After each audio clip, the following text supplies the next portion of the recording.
అసలు పాపక్షమాపణకు రక్త ప్రోక్షణకు ఏంటి సంబంధం? దేవుడు క్షమించాలి అని అనుకుంటే నోటి మాటతో కూడా క్షమించగలడు. అవునా కదా? అవునంటారా కాదంటారా? దేవుడు క్షమించాలి అని అనుకుంటే దేవుడికి అసాధ్యమైనది ఏదైనా ఉందా? ఆయనకు ఇంపాసిబుల్ అన్నది ఏది ఈ ప్రపంచంలో లేదు. మానవాళి పాపాన్ని దేవుడు ఒక సెకండ్లో క్షమించేస్తున్నాడు పో అంటే క్షమింపబడవా? క్షమించబడతాయా? చెప్పాలి మీరు గట్టిగా. క్షమించబడవా? బడవంటే మరి దేవుడికి కూడా అసాధ్యమైంది ఉందని అర్థం. దేవుడు ప్రపంచ మానవాళిని ఒక్కసారి గట్టిగా నోరు తెరిచి ఆదాము దగ్గర నుంచి ఇప్పటి వరకు మీరు చేసిన పాపాన్ని నేను క్షమించేస్తున్నాను అని ఒక మాట ఆకాశం నుంచి రిలీజ్ అయితే ఆ మాటకి శక్తి ఉందా లేదా? ఆ మాటకి పాపాలు తొలగిపోతాయా తొలగిపోవా? తొలగిపోతాయి. కానీ దాన్ని ఎంచుకోకుండా ఎందుకు ఈ ప్రణాళికను పెట్టుకున్నాడు దేవుడు? యేసుప్రభుని లోకానికి పంపించటం, చనిపోయేదాకా కష్టపెట్టేయటం, నలగొట్టేయటం, వీపును చీరేయటం, ముళ్ళ కిరీటం పెట్టేయటం, రక్త ప్రోక్షణ చేసేయటం, సిలువ పైన దారుణాతి దారుణంగా ఏ మనిషి ప్రపంచంలో చావనంతగా భయంకరమైన చిత్రహింసలకు గురి చేసి ఎందుకు చంపాల్సిన పరిస్థితి? ఎందుకు ఇంత కష్టం? ఎందుకు దేవుడికి?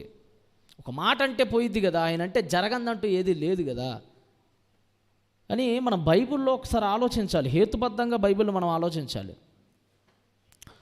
ఒకటేంటంటేనండి, మన ఆలోచనలకి దేవుని ఆలోచనలకి చాలా తేడా ఉందని బైబిల్ చెప్తుంది మనకి.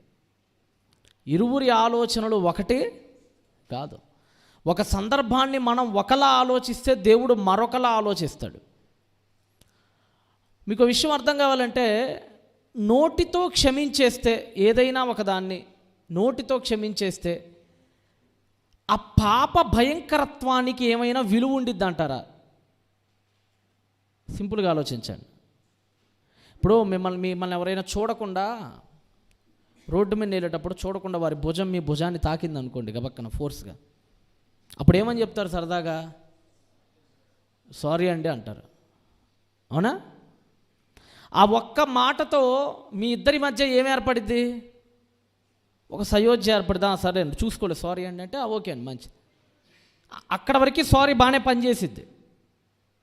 సారీ అన్న పదం అక్కడ వరకు పనిచేసిద్ది. దానికి ఒక విలువ ఉంటుంది, దానికి ఒక అమిత్రత్వము అనేది ఒకటి కలిగి ఉండిద్ది. అది దానికి ఒక పరిధి ఉంటుంది. సారీకి ఏముండిద్ది? గట్టిగా మాట్లాడాలంటే దానికి ఏముండిద్ది?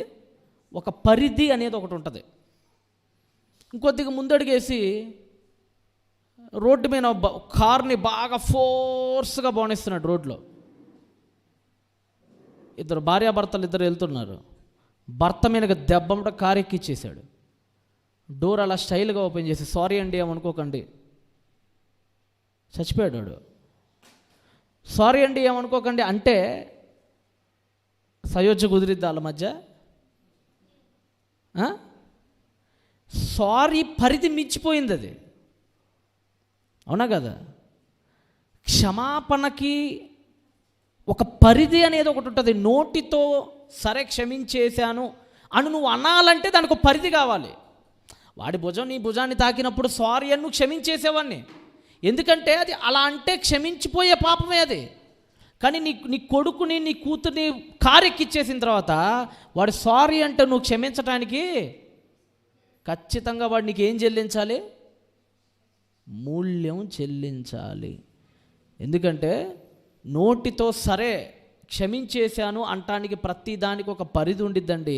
మనిషి చేసిన పాపం నోటితో క్షమించేస్తే పోయే పాపం కాదు ఇది. పరిధి దాటిపోయింది మనిషి చేసిన దానికి. ఇప్పుడు దేవుడికి ఉన్న ఏకైక అవకాశం ఏంటంటే, మనిషి ఎక్కడ దేనితో పాపం చేశాడో దానితోనే విరుగుడు మనిషికి ప్రవేశపెట్టాలి. ఉదాహరణకండి ఒక మాట చెప్తాను. ఎక్కడ రోగం ప్రారంభమైద్దో అక్కడే ఔషధం ఉండిద్ది. ఎక్కడ విపత్తు ప్రారంభమైందో అక్కడే దానికి విరుగుడు అనేది ఉంటుంది. ఉదాహరణకు ఒక మాట చెప్తాను. ఉదాహరణకి రెండు ఒకే చోట ఉంటాయంటానికి ఒక ఉదాహరణ.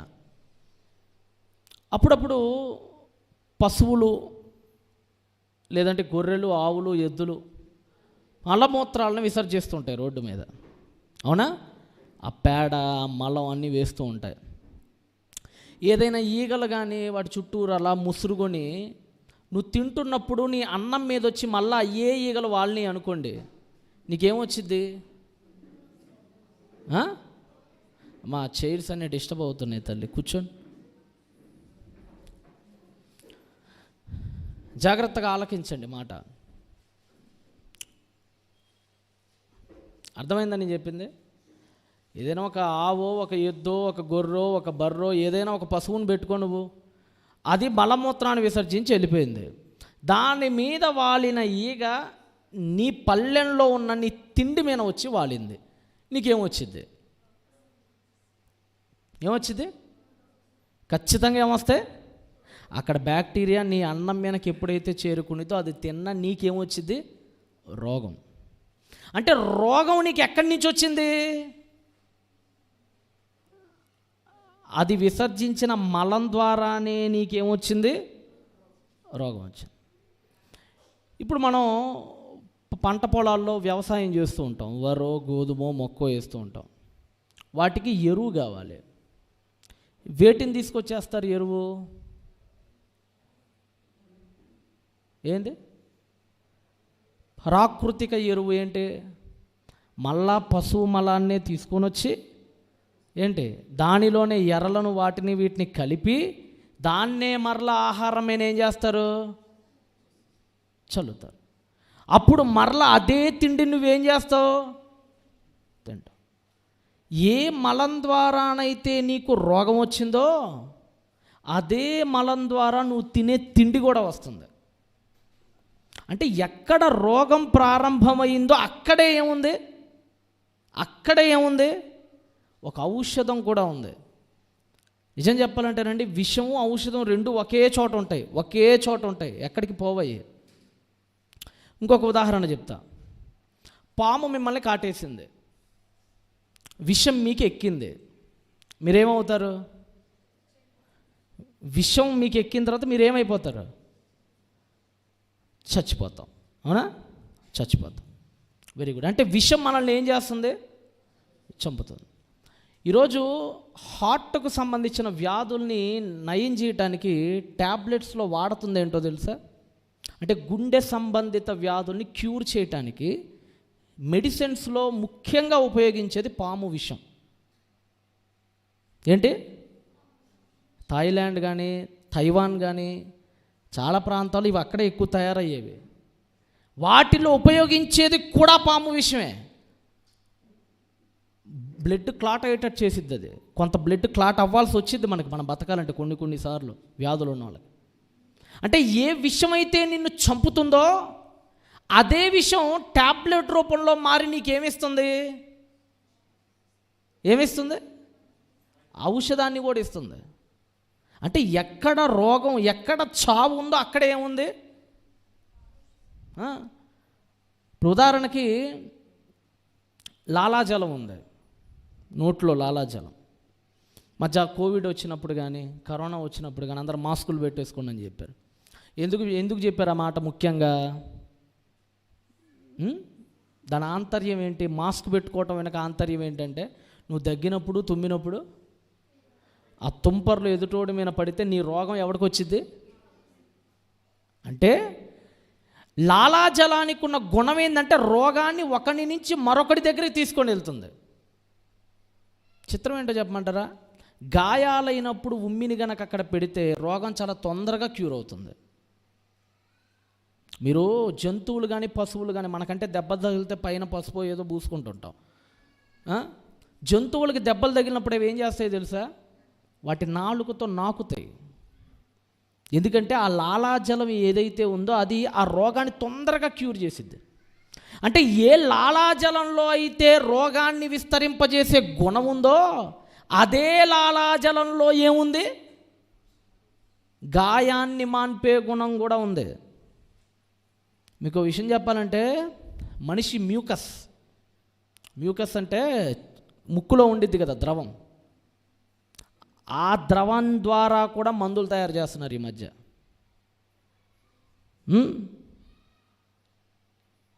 ఎందుకు చెప్తున్నానంటే ఇవన్నీ ఒకటేనండి, లాజిక్ ఒకటే. ఎక్కడ పతనమో అక్కడే పతాకం, ఎక్కడ రోగమో అక్కడే ఔషధం. దేవుడు ప్రకృతిలో పెట్టిన గుణం అది. దేనిలో పెట్టిన గుణం? ప్రకృతిలో పెట్టిన గుణం. ఏ ఉమ్ములో అయితే రోగం ఉందో అదే ఉమ్ములో గాయాన్ని మాన్పే శక్తి. ఏ విషయంలో అయితే మనిషిని చంపేసే గుణం ఉందో అదే విషయంలో మనిషిని బతికించే గుణం కూడా ఉంటుంది. ఇవన్నీ మీకు ఎందుకు చెప్తున్నానంటే, అసలు మనిషి పాపం చేయటానికి ప్రధాన భూమిక పోషించింది రక్తం. ఏంటి? ఫస్ట్ పాపం అసలు ఎలా వచ్చింది చెప్పండి మానవ జాతికి? ఫస్ట్ అసలు పాపం ఎలా ప్రవేశించింది భూఖండానికి? ఏ క్రియ ద్వారా, ఏ సందర్భం ద్వారా, ఏ వ్యక్తుల ద్వారా ప్రవేశించింది? చెప్పాలి, తెలిసిన విషయాలే. వెరీ గుడ్ నాన్న. హవ్వ ఎప్పుడైతే పండు తెంచిందో, పండు తినిందో ఏమొచ్చింది? పాపం వచ్చింది. పండు తెంచాలంటే ఏముండాలి? చెయ్యి ఉండాలి కాదనట్లా. శవానికి కూడా చెయ్యి ఉండిద్ది. శవం దుంపమనండి, శవాన్ని తీసుకెళ్ళి చెట్టు దగ్గరికి వెళ్ళి. చెయ్యి ఉంది, మరి దానికి చెయ్యి ఉంది. శవానికి ఏముంది? శవాన్ని మోపి అలా పైకి లేపండి, ఓ పండు దానికి దగ్గరలో పెట్టండి, తుంపమని చెప్పండి. దాన్ని తుంపలేదు. చెయ్యి ఉంది కానీ తుంపలేదు. అవయవాలు ఉంటే సరిపోదు, అవయవాలను ప్రవహింపజేసే రక్తం ఉండాలి ముఖ్యంగా. ఏముండాలి? ఇప్పుడు మాట్లాడుతున్నాను కదా, మాట్లాడుతున్నప్పుడు నాలో ఏం జరుగుతుందంటే, ప్రతి మాటకట 5 ml ఆఫ్ బ్లడ్, రక్తం, చిన్న టానిక్లు ఉంటాయి కదా మనం తాగి, చిన్నపిల్లల టానిక్స్. ఆ టానిక్ మూత ఉండిద్దే పైన మూత, ఆ మూత రక్తం ఖర్చు అయ్యిద్దట ప్రతి మాటకి. ఇప్పుడు నేను మీతో మాట్లాడుతున్నానంటే నా రక్తం అంతా పైకి వెళ్ళి నా బ్రెయిన్ లోపల తిరిగి ఆవిరైపోతే ఆ ఆలోచనలు నేను మీకు చెప్తున్నాను ఇక్కడ. అంటే మాట్లాడే ప్రతి మాటకి ఏం ఖర్చు అయిపోద్ది? బ్లడ్. అది ఉండాలి, అది ఉంటేనే పని జరిగిద్ది. నా చెయ్యి లేపాలన్నా అది ఉండాలి. మీరు వింటున్నారు కదా, వింటున్న మీకు కూడా ఇప్పుడు అది ఖర్చు అవుతుంది బ్లడ్, లేకపోతే మీరు వినలేరు. మీరు వింటున్నారంటే చెవులు ఆసక్తిగా నా మాటల వైపు చూపిస్తున్నారు, మీ కళ్ళు ఆసక్తిగా నా వైపు చూపిస్తున్నారు, ఏం జరుగుతుందో తలూపుతున్నారు. ఈ ప్రక్రియలో కొంత రక్తం ఖర్చు అవుతుంది మీకు. అంటే మనిషి ఒక పని చేయాలంటే ఏం ఖర్చు అవుతుంది? హవ్వ పండలా లాగింది, పండలా తినింది. ఈ రెండు చేయటానికి 10 ml బ్లడ్ అవసరమైంది హవ్వకి. ఏం అవసరమైంది?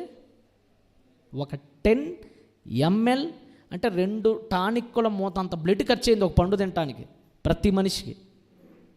అంటే అసలు పాపం చేయటానికి ప్రధాన భూమిక మానవ శరీరంలో రక్తం వలనే జరిగింది. ఆ పాపం దేనివల్ల జరిగింది? రక్తం వలనే జరిగింది. ఇందాక మీకు చెప్పినట్లుగా ఎక్కడైతే రోగం ఉందో అక్కడే ఏముండిద్ది? ఔషధం కూడా అక్కడే ఉండిద్ది. ఎక్కడ రోగాలు వచ్చే లక్షణం మలంలో ఉందో అదే మలంలో ఏముంది? ఆరోగ్యాన్ని ఇచ్చే ఎరువుగా మారే గుణం కూడా ఉంది. ఏ రక్తం ద్వారా అయితే హవ్వ పండు లాగి పాపం చేసిందో అదే రక్తంలో పాప విమోచన కూడా దాగుంది. ఇప్పుడు ఏ రక్తాన్ని ఖర్చు పెట్టయితే హవ్వ పాపం చేసిందో అదే రక్తాన్ని ఖర్చు పెట్టి ఒక పుణ్యయాగం జరగాలి ఈ భూలోకంలో. ఆ పుణ్యయాగం చేయటానికి ఆ రక్తం పవిత్రమైన రక్తమై ఉండాలి. అంతే కదండి. పక్కనోడికి బ్లడ్ ఎక్కించాలంటేనే నీకు షుగర్ ఉందా అని అడుగుతాడు, HIV AIDS ఏమైనా ఉందా అని అడుగుతాడు. అంతే కదా. నీ బ్లడ్ ఇస్తాను సార్ అంటే రండి ఎక్కిచ్చేసేయండి అంటారా? ముందు నిన్ను అడిగే మాట ఏంది? ఎయిడ్స్ లాంటివి ఏమైనా ఉన్నాయా? క్యాన్సర్ లాంటివి ఏమైనా ఉన్నాయా? బాగా మందు తాగుతావా? ఇవన్నీ అడుగుతారు. పక్కనోడికి రక్తం ఎక్కించాలంటేనే నీలో ఏ రోగం ఉండకూడదంటే పాపాన్ని గడగటానికి మరి నీలో ఏ పాపం ఉండకూడదు కదా. మరి పాపం చెయ్యనోడు ఎవరున్నారు అసలు ఈ ప్రపంచంలో? ఆదాం దగ్గర నుంచి తీసుకోండి. ఇతగాడు పాపం చేయలేదంటే మీరు ఎవరి గురించి చెప్తారండి? ఒక్క క్యారెక్టర్ చెప్పండి చరిత్రలో, ఒక్క క్యారెక్టర్, ఇంక్లూడింగ్ గౌతమ్ బుద్ధతో సహా. గౌతమ్ బుద్ధుడైనా సరే ఎందరో గొప్ప గొప్ప వాళ్ళు పుట్టారు. ఒక అరిస్టాటిల్, ఒక ప్లేటో, ఒక పైథాగరస్ పుట్టాడు. ఎందరో చాలామంది తత్వవేత్తలు పుట్టారు, ఎందరో శాస్త్రవేత్తలు పుట్టారు. ఈ ప్రపంచంలో ఇతగాడు పాపం చేయలేదండి, ఇతను పుణ్యపురుషుడండి అంటానికి ఎవరికి అర్హత లేదు. ఎవడు చెయ్యి ఎత్తలేడు అసలు. ఎందుకంటే పుట్టినది మొదలుకొని తెలుసో తెలియకో, వివేకంతోనో అవివేకంతోనో, కావాలనో అవసరం కొద్దో, మొత్తానికి మనందరం ఏం చేసిన వాళ్ళం? పాపం చేసిన వాళ్ళమే. మరి ఈ పాపభూయిష్టమైనటువంటి రక్తాన్ని, పాపాన్ని గడగటానికి ఎట్టి పరిస్థితుల్లో కూడా పనికిరాదు. అందుకని మీరు చాలా జాగ్రత్తగా గమనించండి. ఏదేను తోటలో ఏం జరిగిందో శిలువ యాగంలో అదే జరిగింది. అవునా? పాపం దేని దగ్గర జరిగింది చెప్పండి? చెట్టు దగ్గర జరిగింది, అంతేనా? మంచి చెడులు తెలివినిచ్చు వృక్షం. వృక్షం అంటే ఏంటి? వృక్షం అంటే ఏంటి? చెట్టు. చెట్టు అంటే చెక్క, అంతేనా? మీరు డబల్ కాట్ బెడ్లు, మీ స్టూళ్ళు ఇవన్నీ ఎక్కడి నుంచి వస్తున్నాయి? చెట్లు అంటే చెక్క. పాపం జరిగింది ఒక చెక్క దగ్గరే, ఒక మ్రాను దగ్గరే. శిలువ యాగం కూడా జరిగింది అదే చెక్క దగ్గర. అదే అంటాడు కదా, మీరు ఎవరినైతే చంపారో, మీరు ఎవరినైతే మ్రానున వేలాడదీశారో ఆయనే దేవుడు పంపించిన రక్షకుడు అని చెప్తాడు పేతురు. అంటే ఏ మ్రాను దగ్గర అయితే పాపం జరిగిందో అదే మ్రాను దగ్గర ఏం జరిగింది? శిలువ యాగం. దానికి విరుగుడు కూడా అక్కడే జరిగింది. యేసుప్రభు వారు పెళ్ళి అవ్వాలి కానీ కన్యకగా ఉండాలి, అప్పుడు యేసు పుట్టాలి. దీనికి చాలా కారణాలు ఉన్నాయి. అయితే మీరు ఆదామవ్వల్ని గమనిస్తేనండి, ఆదామవ్వలు తమ శారీరక ధర్మం అంటారు కదా, భార్యాభర్తల ధర్మాలు, సెక్సువల్, ఈ పార్టిసిపేషన్ అన్నది ఏదేను తోటలో జరిగినట్టు మనకు బైబిల్లో కనపడదు. ఎందుకంటే ఒక మాట ఉంటుంది చూడండి, ఆదికాండం తీయండి. ఏమంటే నేను మరలా అనే పదాన్ని ఎప్పుడు ఉపయోగిస్తాను చెప్పండి? ఎరా మరలా వచ్చావా అంటే అర్థం ఏంటి? ఎరా అప్పుడే వచ్చావా, మరలా వచ్చావా అన్నానంటే అర్థం ఏంటి? అంతకుముందే ఒకసారి ఆల్రెడీ వచ్చా. మరలా అని ఉపయోగించారంటే, అగైన్ అని ఉపయోగించారంటే అర్థం ఏంటి? అంతకుముందు ఆల్రెడీ జరిగింది. అవునా? మరలా అని ఉపయోగించలేదంటే అర్థం ఏంటి? ఎరా వచ్చావా అన్నాను ఒక అర్థం ఏంటి? ఫస్ట్ కమింగ్, అది మొదటిసారి వచ్చినట్టు అర్థం. మరలా వచ్చావా, మరలా అనేది నేను ఎప్పుడైతే కలుపుతానో దాని అర్థం ఏంటంటే అంతకుముందు ఏం జరిగింది? ఆల్రెడీ జరిగింది. ఒకసారి మీరు ఆదికాండం 4వ అధ్యాయానికి రండి. ఆదికాండము 4వ అధ్యాయము 25 చదవండి. ఆదికాండము 4వ అధ్యాయము 25వ వచనం. ఆదాము మరలా తన భార్యను కూడినప్పుడు ఆమె కుమారుణ్ణి గని, కయ్యనును చంపిన హేబేలుకు ప్రతిగా దేవుడు నాకు మరి ఒక సంతానమును నియమించను అనుకొని అతనికి ఏం పుట్టిండు? షేతు. షేతు ఎన్నో కొడుకు? మూడో కొడుకు. కయ్యను, హేబేలు, షేతు. షేతును కనేటప్పుడు ఆ మూడోసారి వాడు కూడుకునేటప్పుడు ఆ 25లో మరలా చదవండి మాట. ఆదాము మరలా తన భార్యను కూడినప్పుడు, అంటే అర్థం ఏంటి? మరలా అంటే అర్థం ఏంటి? అంతకుముందే ఒకసారి, అంతే కదా. మరలా కూడాడు అంటే అంతకుముందు కూడా వారిద్దరు తమ శరీర ధర్మంలో ఉన్నారు, తమ వైవాహిక ధర్మంలో వారు ఉన్నారు. మరలా కూడాడంటే ఆల్రెడీ అంతకుముందు ప్రాసెస్ జరుగుతుందని అర్థం. అంటే షేతు దగ్గర మరలాను ఉపయోగించాడంటే ఆల్రెడీ వారిద్దరు కలుసుకున్నారు చాలాసార్లు అంతకుముందని అర్థం. అయితే 4వ అధ్యాయం ప్రారంభ వచనం చదవండి. ఆదాము తన భార్య అయిన హవ్వను కూడినప్పుడు మరలా అన్నాడా, కూడినప్పుడు అన్నాడా? ఫ్రెష్గా ఉంది చూడండి ఆ వర్డ్ అక్కడ. ఎలా ఉంది? ఆదాము తన భార్య అయిన హవ్వను మరలా కూడినప్పుడు అని లేదు, కూడినప్పుడు అంతే. కూడినప్పుడు అంతే. అసలు వాళ్ళ ఆదాము అవ్వలో ఏదేం తోటలో ఎంతకాలం ఉన్నారో మనకు తెలియదండి. బేసిక్గా సంవత్సరం ఉన్నాడా, 6 నెలలే ఉన్నారా, 3 ఏళ్ళే ఉన్నారా, లేదు ఒక 50 ఏళ్ళు ఉన్నారా, మనకైతే తెలియదు. అసలు కాలం అప్పటికి ఇంకా ప్రారంభం కాల. ఆదామవ్వలో గడియారం ఇంకా స్టార్ట్ చేయలేదు అప్పుడు. వాళ్ళ ఆయుష్ కాల గడియారం ఇంకా స్టార్ట్ కాలేదు అప్పుడు, మనకు తెలియదు.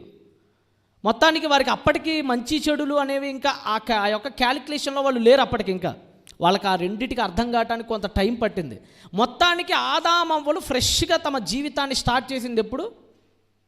4వ అధ్యాయంలోనే స్టార్ట్ చేశారు. ఆదాము తన భార్య అవ్వడు కూడినప్పుడు అంతే, ఫ్రెష్ కూడినప్పుడు అంతే, మరలా లేదు ఇంకా అక్కడ. అంటే ఏదేను తోటలో వాళ్ళిద్దరికి ఇంకా ఏం జరగలేదన్నమాట, శారీరక బంధం ఇంకా ఏర్పడి. దానికి కొంత టైం పట్టిద్ది, దానికి కొంత టైం పట్టే పండు తినకపోయినా కూడుకోవచ్చు వాళ్ళు. పండు తింటేనే కూడాలి అనేవి లేదు. ఎందుకంటే దేవుడు మీరు ఫలించి అభివృద్ధి పొంది విస్తరించమని పండు తినకముందు చెప్పాడు, తిన్న తర్వాత చెప్పాడా? తినకముందే. అంటే వారికి ఆ గుణం ఉంది, కానీ దానికి కొంత ప్రాసెస్ ఉంది, దానికి కొంత తెలివి కావాలి. ఆ తెలివి ఇంకా నేర్చుకోలేదు ఆదామవ్వలు. ఆ ప్రాసెసింగ్లో ఉన్నారు వాళ్ళు ఏదేం తోటలో. అంటే మీరు ఒక విషయం చాలా జాగ్రత్తగా ఆలోచించండి. 2 భార్యాభర్తలు ఉన్నారు, ఆదాము హవ్వలు. వారిద్దరి మధ్య ఇంకా శారీరక ధర్మం జరగలేదు. అప్పుడు పండు తినింది హవ్వ. అంటే పాప పురుషుడు ఎప్పుడు ఎంటర్ అయ్యాడు ఈ మానవ లోకానికి, భూలోకానికి? 2 భార్యాభర్తలకు పెళ్ళై ఇంకా వారు కూడుకొనక మధ్యలో సాతాను ఈ లోకానికి, పాపం ఈ లోకానికి ఎంటర్ అయింది. యేసుక్రీస్తు కూడా చూడండి, ఆయన ఎంట్రన్స్ అలానే ఉండిద్ది. మరియమ్మకి యోసేపుకి పెళ్ళయింది, అక్కడ ఆదామవ్వలకి పెళ్ళయింది. వాళ్ళు ఇంకా కూడుకోలేదు, వీళ్ళు ఇంకా కూడుకోలేదు. వీళ్ళు కూడుకొనక మునుపు పాప పురుషుడు వచ్చాడు. యేసేపు మరియలు కూడుకొనక మునుపే పుణ్యపురుషుడు వచ్చాడు ఈ భూలోకానికి, కన్యగర్భాన. అంటే ఏదో ఒక సిమిలారిటీ జరుగుతుంది బైబిల్లో. పాపం ఎలా వచ్చిందో పుణ్యం అలానే వస్తుంది. పాప పురుషుడు ఎలా వచ్చాడో పుణ్య పురుషుడు అలానే వచ్చాడు. ఒక యుద్ధం జరిగిద్దండి బైబిల్లో. మనం చాలా జాగ్రత్తగా చూస్తే కంటికి కనిపించిన ఒక ఫైట్ బైబిల్లో ఉంటుంది మనకి ఇప్పుడు కూడా, దేవుడికి దెయ్యానికి మధ్య. నిన్నటి దినాన మీకు లేఖనాన్ని గుర్తు చేశాను, దాని కంటిన్యూషన్ కూడా ఈ పగలే చేస్తాను. ఎందుకంటే రాత్రిపూట మరొక విలువైన సందర్భాన్ని మనం ఆలోచిద్దాం. ఎందుకు దీన్నే మనం కంటిన్యూ చేసుకోవటం, చాలామంది వస్తూ ఉంటారు కాబట్టి రాత్రి మరికొన్ని విలువైనవి మాట్లాడుకుందాం. నిన్నటి రాత్రి దానికి ఈరోజు కొద్దిగా కొనసాగింపించే ప్రయత్నం చేస్తాను. నిన్నటి దినాన చదువుకున్న లేఖన భాగం నుంచి మళ్ళీ మనం స్టార్ట్ చేద్దాం. ఒక ఫైట్ని మనం ఆలోచిద్దాం. యెహోషువ గ్రంథం 7వ అధ్యాయానికి రండి. యెహోషువ గ్రంథము నిన్నటి దినాన మీరు హడావుడిగా మనకి కొద్దిగా టైం తక్కువ ఉందని నేను కొద్దిగా తక్కువ టైంలో ఆ సందర్భాన్ని ఎక్స్ప్లెయిన్ చేశాను మీకు. 7వ అధ్యాయము మీకు అందరికీ నేను నిన్నటి రాత్రే నేను క్లారిటీ ఇచ్చాను. ఎప్పుడైతే ఆదికాండం 49:10 యాకోబు దర్శనంలో మాట్లాడుతూ మాట అంటాడు కదా, ఏమంటాడు? యూదా యుద్ధ నుండి దండము తొలగదు, అతని కాళ్ళ మధ్య నుండి రాజదండము తొలగదు. మెస్సాయా వచ్చేది యూదా గోత్రం నుంచి అని ఆదికాండంలోనే ధృవీకరించేశాడు దేవుడు. మెస్సీ రావాలంటే యూదా గోత్రంలోనే రావాలని. ఎప్పుడైతే ఆ సీక్రెట్ రివీల్ అయిపోయిందో, నిన్నటి పగల దినాన మీకు మాట చెప్పాను. ఏమని చెప్పాను? సాతానుకి భవిష్యత్తు తెలియదు. అది తెలుసుకోవాలంటే ఒకే ఒక మార్గం. ఏంటా మార్గం చెప్పాలి? అది కూడా నిన్ననే చెప్పాను మీకు. సాతానుకు భవిష్యత్తు తెలియదు, అది తెలుసుకునే ఏకైక మార్గం అది మళ్ళీ బైబిల్లోకి రావాల్సిందే. నువ్వైనా నేనైనా ఎవరైనా బైబిల్లోకి రావాల్సింది. సాతాను చాలా అలర్ట్గా ఉంటాడండి. నేను బైబిల్ చదివేటప్పుడు నిద్రపోతుంటాం, ఆవిలిస్తుంటాంలే కానీ దౌర్భాగ్యంగాను మనకు బైబిల్ చదివేటప్పుడు ఎప్పుడు రాని నిద్ర అప్పుడే వచ్చింది వీడికి. ఎప్పుడు రాని ఆవిలంతలు వరుసగా వస్తుంటాయి వీడికి. బైబిల్ చదివేటప్పుడు అండి ఈ ప్రపంచంలో అత్యంత ఆసక్తిగా వినే ఏకైక జీవి సాతానండి. దానికి బాగా తెలుసు ఏ పాయింట్ని వదలకూడదు బైబిల్లో అన్న సంగతి.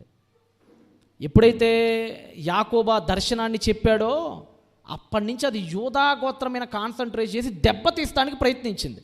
ఆ ప్రయత్నంలో భాగంగా యెహోషువ గ్రంథం 7వ అధ్యాయం ప్రారంభోచనంలో ఏం చేసింది?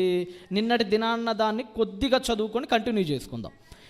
శపితమైన దాని విషయంలో ఇశ్రాయేలులు తిరుగుబాటు చేసి ఎట్లనగా యూదా గోత్రంలో ఒకరిని టార్గెట్ చేసింది. ఎందుకంటే ముందు ఆ గోత్రాన్ని పాడు చేయాలి, అది ఆ గోత్రాన్ని డిస్టర్బ్ చేయాలి, ఆ గోత్రాన్ని లేకుండా చేయాలి, అది ఆ గోత్రాన్ని శపింపజేయాలి. అది అలా చేస్తేనే యేసుప్రభు రాకుండా ఆగిపోతాడు.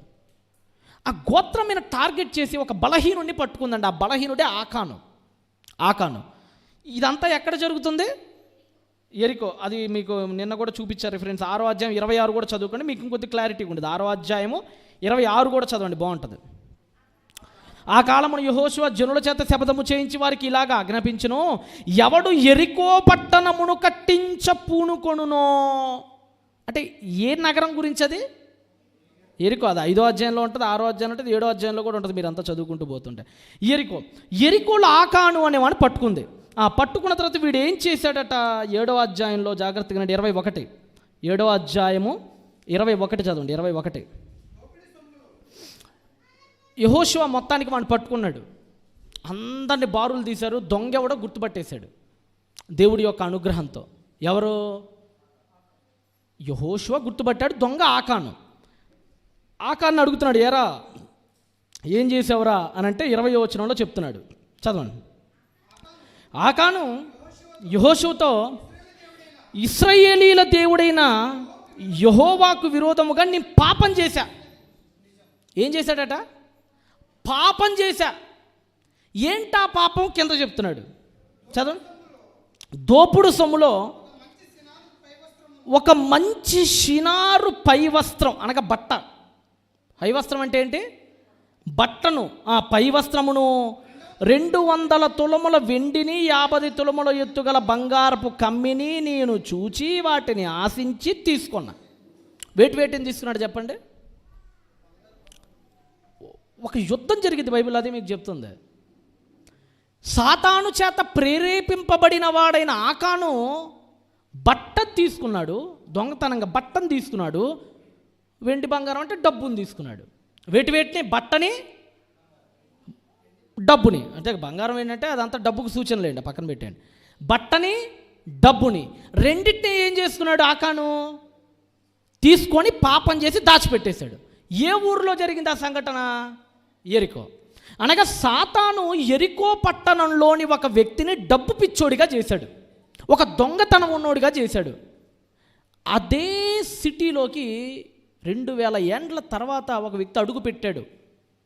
ఆ వ్యక్తి ఏం చేశాడో, ఆ యుద్ధాన్ని ఆయన ఎలా సక్సెస్ చేశాడో మార్కు సువార్త ఒకసారి మీరు అందరూ కూడా తీయండి. మార్కు సువార్త 10వ అధ్యాయం తీయండి. మార్కు సువార్త 10వ అధ్యాయము 46వ వచనం చదవండి.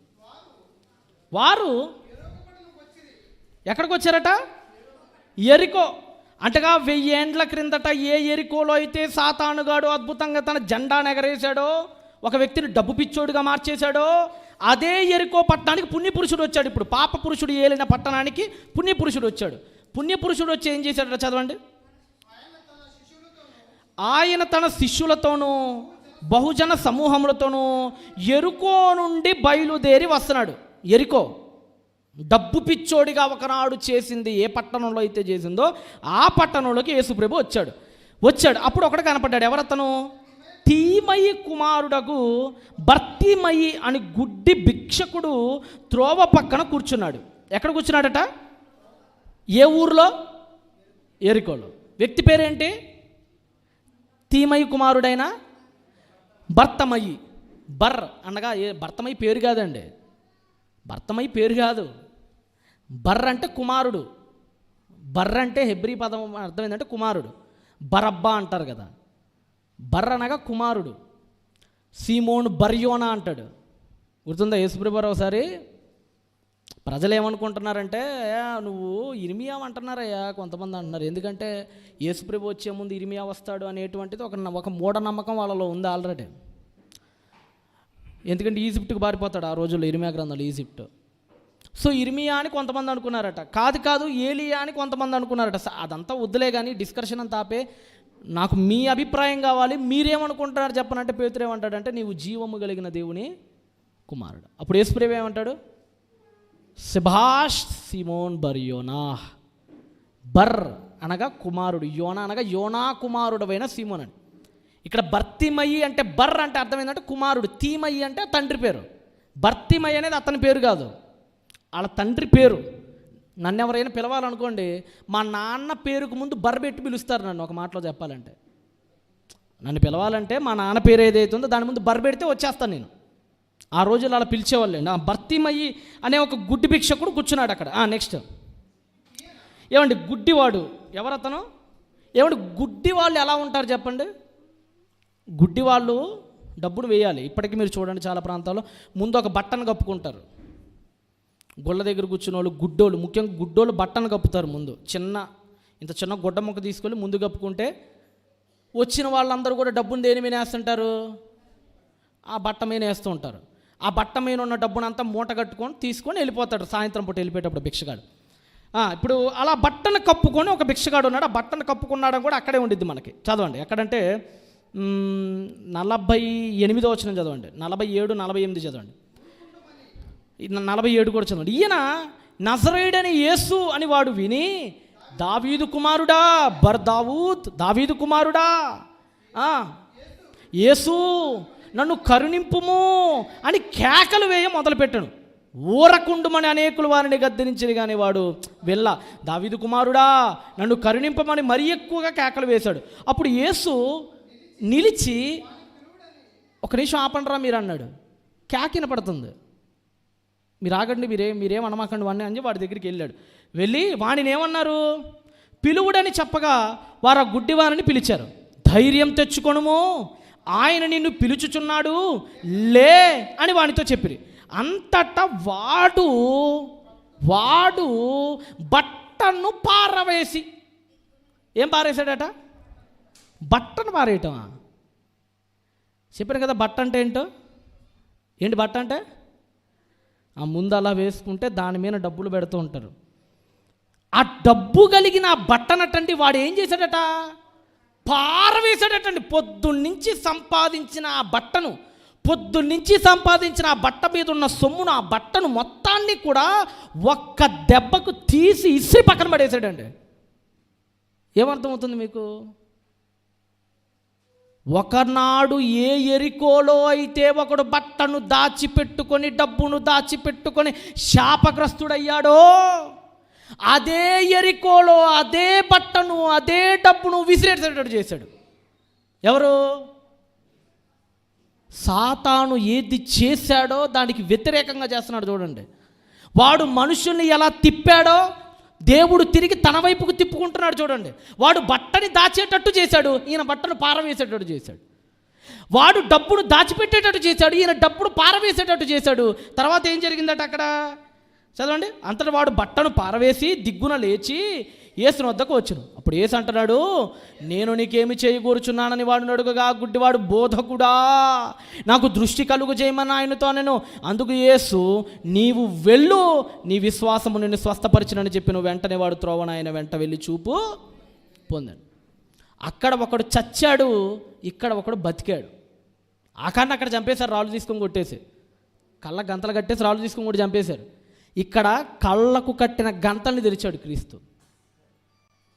ఏదో ఒకటి జరుగుతూ ఉంటుందండి బైబిల్లో. మొత్తం ప్రతి అద్భుతానికి వెనక పాత నిబంధనలో ఒక సందర్భం మన జ్ఞాపకం వస్తూ ఉంటుంది బైబిల్లో. ఇంకో ఉదాహరణ ఏంటంటేనండి, నిజంగానంటే డబ్బు ఉన్నవాడు పరలోకం వెళ్ళడానికి ఒక చిన్న ఉదాహరణ చెప్తానండి. ఇక్కడ యేసుప్రభు వాడిని రమ్మన్నాడా వెళ్ళమన్నాడా చెప్పండి? 50 ఎన్నో వచ్చిన చదువుతున్నారు, 52. అందుకు యేసేమన్నాడు? నువ్వు వెళ్ళిపో. వాడేం చేశాడు? వెళ్ళిపోయాడు. వాడు ఏం చేశాడు? కింద చదవండి. వాడు త్రోవన ఆయన వెంట వెళ్ళెను. యేసేమో నువ్వు వెళ్ళిపో అంటే వాడు వెళ్ళకుండా యేసు వెంట వచ్చాడు. ఇదే సందర్భం మీకు ఎక్కడేం కనపడుతుందా రివర్స్లో? ఒకనాడు ఒక ధనవంతుడు వస్తాడు క్రీస్తు దగ్గర, మత్తయి సువార్త 19వ అధ్యాయంలో. వాణ్ణి దేవుడు అంటాడు, అయ్యా నేను అన్ని ఆజ్ఞలు పాటిస్తున్నాను, ఇంకా నాకేమన్నా కొదవగా ఉంటే ఏమన్నా చేయాల్సి వస్తే చెప్పంటే, నువ్వు అన్నీ పాటిస్తున్నావులే కానీ నీ ఆస్తి నమ్మ ఎవరికి? బేదలకి. వచ్చి నన్ను వెంబడించు. ఆయన వెంబడించమంటే వాడేం చేశాడు? వెళ్ళిపోయాడు సనుక్కుంటా. ఈయనేమో వెళ్ళిపోమంటే ఇతనేం చేశాడు? వెంబడించాడు. అక్కడేమో వాడిని వెంబడించమంటే వాడు వెళ్ళిపోయాడు, ఇక్కడేమో వీడిని వెళ్ళిపో అంటే వెంబడించాడు. అక్కడ వాడు డబ్బును వదులుకోలేకపోయాడు, ఇక్కడ గుడ్డివాడు డబ్బుని వదులుకోగలిగాడు క్రీస్తు కోసం. ఈ విధంగా ప్రియులారా, సాతాను వేసిన ప్రతి ఎత్తుగడకి 3.5 ఏళ్లలో చెక్ పెట్టే ప్రయత్నం చేశారండి. ఎవరు? యేసుక్రీస్తు ప్రభువుల వారు. నిజంగానండి, దేవుడు చాలామందిని ఉపయోగించుకోవాలని అనుకున్నాడు కూడా పాత నిబంధనలో. కానీ ఎవడు కూడా చివరి వరకు నిలబడలేకపోయాడండి. ప్రవక్తల్లో కూడా ఒక ఉదాహరణకి మనందరికీ బాగా తెలుసు ఒక మంచి జ్ఞానవంతుడు. ఎవరు చెప్పండి? సొలొమోన్. సొలొమోన్ ఆస్తి చాలా గొప్పదండి. ఏమంటే ఈరోజు ప్రపంచంలో ఉన్న ఆస్తితో సొలొమోన్ ఆస్తిని కంపేర్ చేస్తే మీ బెంగళూరు సిటీ పనికిరాదు దేనికి. ఎవరి ముందు? బెంగళూరులో ఈ గాలి జనార్దన్ రెడ్డి అవి ఉంటాయి కదా టవర్స్, అవి సొలొమోన్ తినే తిండికి కూడా పనికిరావు, కనీసం రెండింటిని అమ్మిన. సొలొమోన్ ఆస్తి విలువ ఎంతో తెలుసా మీకు? సొలొమోన్ కాలంలోనట ఆయన తాగే పాత్ర కూడా బంగారమేనట. వాటర్ తాగుతాడు కదా ఆయన గ్లాసు, మనం చూడండి చిన్న చిన్న బాటిల్ తిప్పి కొడితే 10 రూపాయలు ఉండదు. ఇది మనం తాగేది. ఇది సొలొమోన్ తాగేది ఏంటో తెలుసా? పక్క గోల్డ్ బాటిల్. అది ఏం బాటిల్? మంచి సందర్భం ఉంటుంది చూడండి రాజుల మొదటి గ్రంథంలో. అసలు వెండిని సొలొమోన్ దగ్గరికి తీసుకొస్తేనండి, ఒక వెండిని సొలొమోన్ అసలు ఇసిరి పక్కన పడేసేవాడండి వెండిని. అసలు వెండిని ఆయన పట్టించుకునేవాడు కూడా కాదు.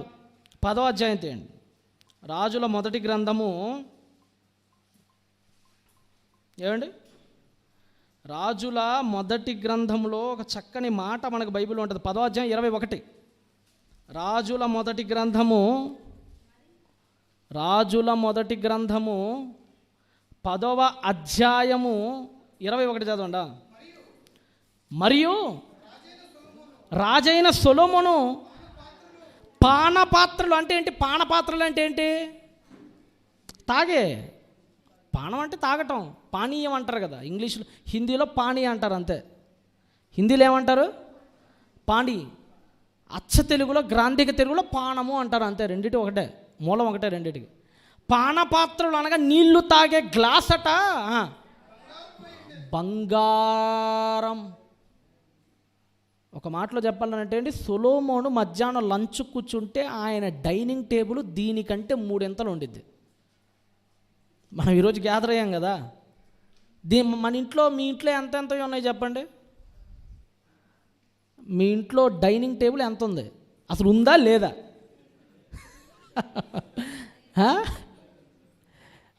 అది బెంగళూరులో బతకాలంటే హాల్ దొరకటమే ఎక్కువ మనకి. ఇక డైనింగ్ టేబుల్ పెట్టుకునేది ఎక్కడ ఉంది? మనం కింద కూర్చొని తింటాం. కింద కూర్చొని తింటమే మంచిదిలేండి. ప్రవక్తలు కూడా కింద కూర్చొని తినేవాళ్ళు. కింద కూర్చున్నప్పుడు పేగులు మడతపడతాయి. ఎప్పుడైనా అన్నం తినేటప్పుడు పేగు మడతపడాలి. కుర్చీలో కూర్చున్నప్పుడు అది జరగదు మనకి. కింద కూర్చున్నప్పుడు తింటేనే ఆరోగ్యం అన్ని విషయాల్లో కూడా. సరే, తర్వాత సంగతి. సొలొమోను డైనింగ్ టేబుల్, ఆయన పాత్రలు అసలు ఆయన డైనింగ్ టేబుల్ చూస్తాను క్యూలో ఉండేవాళ్ళటండి రాజులు రాణులు ఎట్ట చేస్తున్నాడని. అంత గొప్పోడు. ఎవరు?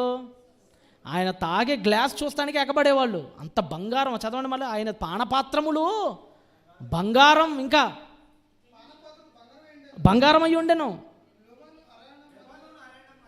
లెబనాను అరణ్యమందలు పాత్రలను ఒకటి లేదు. వెండిదట. మళ్ళీ చదవండి, వెండిది. అసలు సొలొమోన్ ఇంటికి వెళ్తే వెండి మీకు కనపడదు.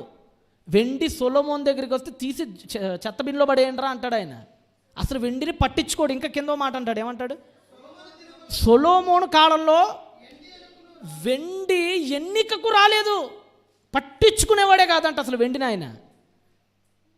అంటే ఒక మాటలో చెప్పాలంటేనండి, ఈరోజు ప్రపంచంలోనే టాప్ మోస్ట్ బిలియనీర్ ఎవరంటే మొత్తం ప్రపంచంలోనే ఎలన్ మస్క్. ఎవరు? ఎలన్ మస్క్ టాప్ 1 బిలియనీర్ మొత్తం ప్రపంచంలో. అతని కొట్టినోడు ఎవడు లేడు అసలు. మన ముఖేష్ అంబానీలు టాప్ 8లో టాప్ 9లో ఉంటారు మహా అయితే, అంతే. మీకు ఇంకా బాగా అర్థమయ్యేటట్టు చెప్పాలంటే సొలొమోన్ ఆస్తి గురించి, అమెజాన్ యాప్ తెలుసు కదా, షాపింగ్ మాల్ యాప్ ఉంటుంది తెలుసు కదా, ఈ మధ్య అందరం వాడుతున్నాం అమెజాన్ అండి. ఫ్లిప్కార్ట్లో, అమెజాన్లో ఆడ గుండు పిన్నీసు మొదలుకొని గడ్డపార దాకా అన్నీ దొరుకుతాయి దానిలో. అమెజాన్ అంటాడు. దాని హెడ్ ఎవడంటే, దాని హెడ్ జెఫ్ బోసెస్. హెడ్ ఎవరు దానికి? జెఫ్ బోసెస్. అతని భార్యకి మొన్న ఈ మధ్య విడాకులు ఇచ్చాడు.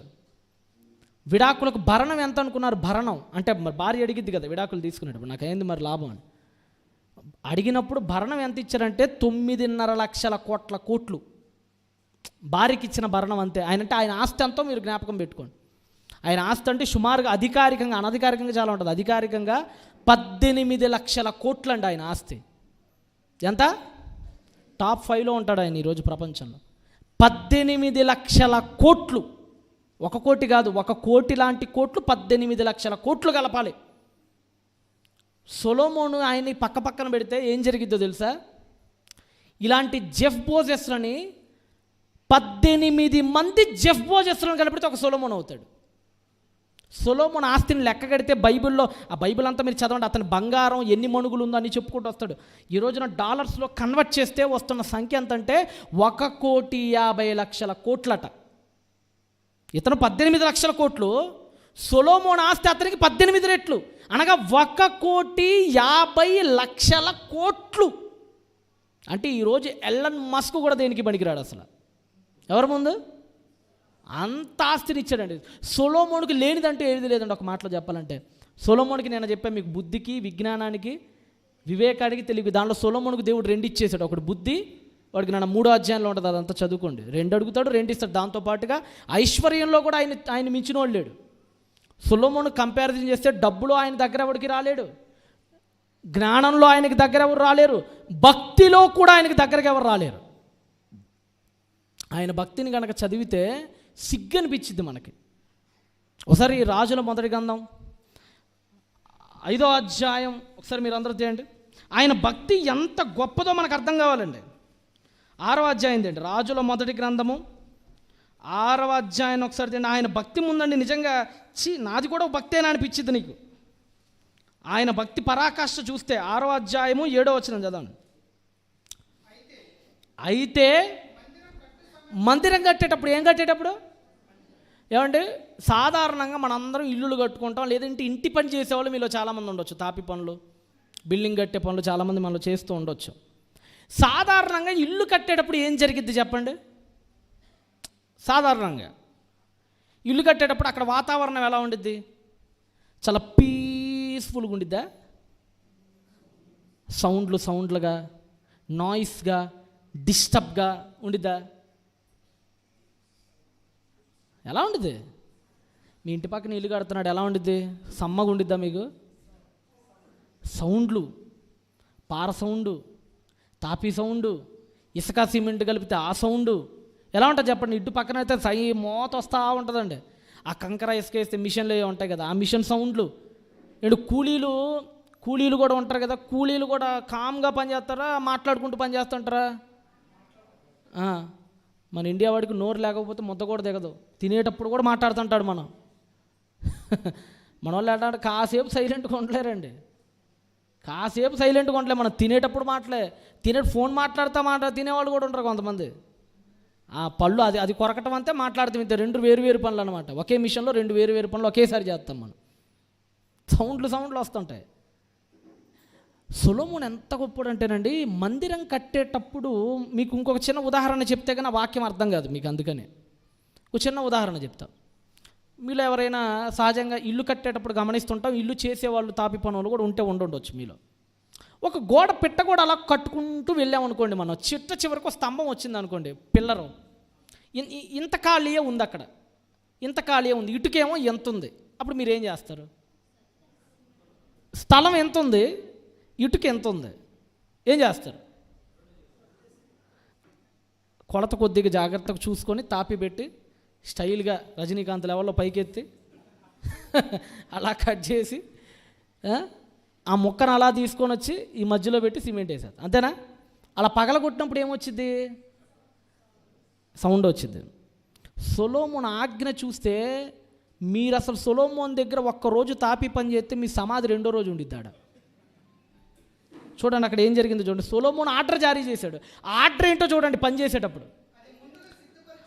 అది మందిరము కట్టు సమయములో అది ముందుగా సిద్ధపరచబడిన తెచ్చిన రాళ్లతో కట్టబడెను. మందిరము కట్టే ఆ స్థలంలో ఆ సమయంలో సుత్తె శబ్దము కానీ, గొడ్డలి శబ్దము కానీ, మరి ఏ ఇతర పనిముట్ల శబ్దము కానీ ఎంత మాత్రము వినపడకూడదు. ఆర్డర్ ఏంటో తెలుసా? అక్కడ మందిరం కట్టాలి, 2 ఎకరాల్లో మందిరం కట్టాలి. కూలీలు ఎంతమందో తెలుసా? మీరు పనులు చేసేవాళ్ళు ఉంటారు కదా, మహా అయితే ఎంతమంది కూలీలు ఉంటారు? ఓ 10, ఒక 20. పెద్ద బిల్డింగ్లు అయితే ఒక 100, 150, 200 అంతేనా? అంతే. మందిరం కట్టేటప్పుడు కూలీల సంఖ్య 1,53,600 కూలీలు. దినవృత్తాంతాల గ్రంథంలో ఉంటుంది. సరే, ఇది ఇక్కడ పెట్టండి. ఎంత భక్తిపరుడో మనకు అర్థం కావాలంటే దినవృత్తాంతాల మొదటి గ్రంథానికి రండి, చెప్తాను. దినవృత్తాంతముల మొదటి గ్రంథము ఏమండి? దినవృత్తాంతాల మొదటి గ్రంథములో, మొదటి గ్రంథం కంటే కూడా 2వ గ్రంథం తీయండి, ఇంకా బాగుంటుంది. దినవృత్తాంతముల 2వ గ్రంథము 2వ అధ్యాయము 2వ వచనం చదవండి. దినవృత్తాంతముల 2వ గ్రంథము 2వ అధ్యాయం 2వ వచనం. 2:2 బరువులు మోయుటకు. మీరు ఇసుక అవన్నీ కలిపి మోస్తుంటారు కదా పైన ఇటుకలు, అలా మోసేవాళ్ళట 70,000 మందట. ఎంతమంది? 70,000 మంది. నెక్స్ట్, చెక్కలు మోయాలి కదా, కొండల మీద మ్రాణులు కొట్టుటకు 80,000 మంది. 70 + 80 ఎంత? 70 + 80 ఎంత? 150. అంటే 1,50,000 కూలీలు. వీళ్ళ మీద అధికారులు ఎంతమందో చూడండి, చదవండి. ఏర్పరిచిన వీరి మీద 3,600 మంది అధిపతులు. 1,50,000 + 3,600 ఎంత? 1,53,600 మంది కూలీలు పనిచేస్తున్నారు. దేని కింద? మందిరం కింద. కండిషన్ ఏంటో చెప్పమంటారా? సౌండ్ బయటకు వచ్చిందా కంఠం కోసేస్తానన్నాడంటే సొలొమోను. సౌండ్ బయటకు వచ్చిందా అయిపోయావే. అందుకని ఏం చేసేవాళ్ళు తెలుసా? ఇందాక మీకు చెప్పినట్టుగా ఇంత చిన్న ఖాళీ ఉందనుకోండి, ఇంత పెద్ద రాయి ఉందనుకోండి, అక్కడ పగల కొడితే సుత్తి శబ్దం వినపడిద్ది.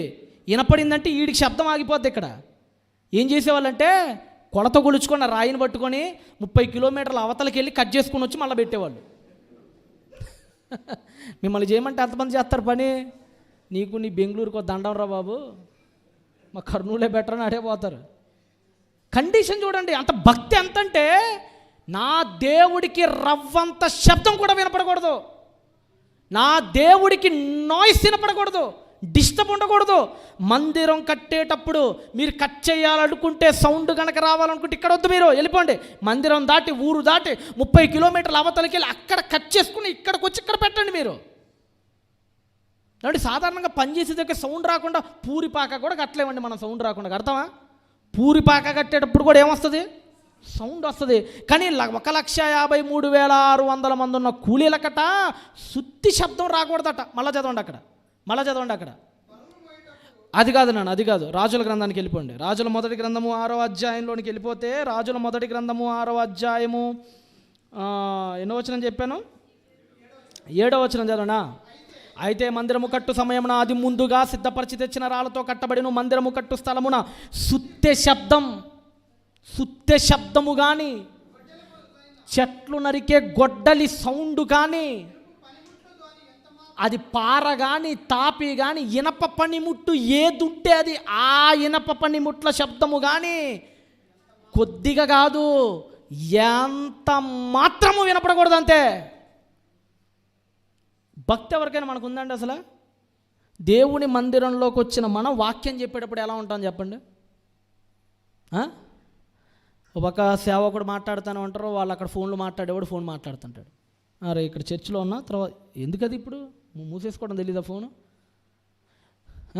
మళ్ళీ చాలామంది అంతే ఉంటారు. మళ్ళీ చాలామంది అంటే వాక్యం చెప్తానే ఉంటాడు, అలా ఫోన్ తీసుకొని అలా ఫేస్బుక్ ఏదో ఒకటి నొక్కుతానే ఉంటాడు. వాక్యం చెప్తానే ఉంటాడు, వాట్సాప్ చూస్తాడు. వాక్యం చెప్తానే ఉంటాడు, ఒక ఆమె కాళ్ళు అటు చేపిద్ది, ఒక ఆమె కాళ్ళు ఇటు చేపిద్ది, ఒక ఆమె నిద్రపోయిద్ది, ఒక ఆమె ఆవిలిచ్చిద్ది, ఒక ఆమె పడుకునిద్ది, ఒక ఆమె లేచిద్ది.